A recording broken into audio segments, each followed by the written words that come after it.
সুইজারল্যান্ডের অ্যালপস পর্বতমালার গভীরে অবস্থিত শীতল যুদ্ধের সময়কার একটি পরিত্যক্ত পারমাণবিক বাংকার এখন বিশ্বের অন্যতম প্রধান অর্থনৈতিক কেন্দ্রে পরিণত হয়েছে। এই উচ্চ নিরাপত্তা সম্পন্ন ভল্টে প্রতি সপ্তাহে গড়ে 1 থেকে 2 টন স্বর্ণ জমা করছে বিশ্বের অন্যতম বড় ক্রিপ্টোকারেন্সি প্রতিষ্ঠান টেদার হোল্ডিংস।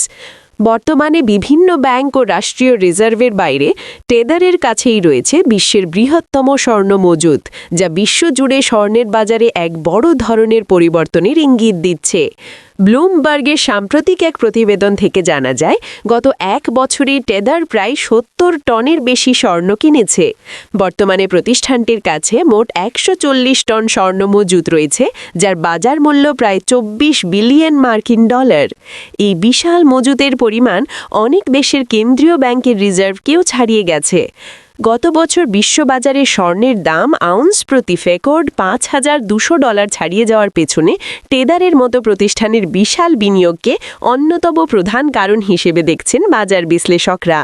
টেদারের প্রধান নির্বাহী পাওলো আরদোইনো এক সাক্ষাৎকারে জানিয়েছেন, তারা তাদের বিশাল লভ্যাংশ ধারাবাহিকভাবে স্বর্ণ কেনায় বিনিয়োগ করছেন এবং অচিরেই তারা বিশ্বের অন্যতম বড় স্বর্ণের কেন্দ্রীয় ব্যাংকে পরিণত হতে যাচ্ছেন। তিনি আরও ভবিষ্যৎবাণী করেছেন যে ভূ-রাজনৈতিক অস্থিরতার কারণে মার্কিন ডলারের বিকল্প হিসেবে বিশ্বের অনেক শক্তিশালী দেশ অচিরেই স্বর্ণ নির্ভর মুদ্রা ব্যবস্থা চালুর দিকে ঝুঁকবে। ডিজিটাল মুদ্রার পাশাপাশি ভৌত সম্পদ হিসেবে স্বর্ণের ওপর টেদারের এই অগাধ আস্থা মূলত সরকারি ঋণের ওপর ক্রমবর্ধমান অবিশ্বাসেরই প্রতিফলন। পেশাদারিত্ব এবং গোপনীয়তা রক্ষায় টেদার এতটাই কঠোর যে তারা বিশ্ববিখ্যাত ব্যাংক HSBCর জ্যেষ্ঠ স্বর্ণ ব্যবসায়ীদের নিজেদের প্রতিষ্ঠানে নিয়োগ দিয়েছে। বর্তমানে তাদের এই বিশাল স্বর্ণ ভাণ্ডার সুইজারল্যান্ডের একটি সুরক্ষিত আন্ডারগ্রাউন্ড বাংকারে স্টিলের পুরো দরজার আড়ালে সংরক্ষিত রয়েছে, যাকে আরদোইনো রসিকতা করে জেমস বন্ডের আস্তানার সঙ্গে তুলনা করেছেন।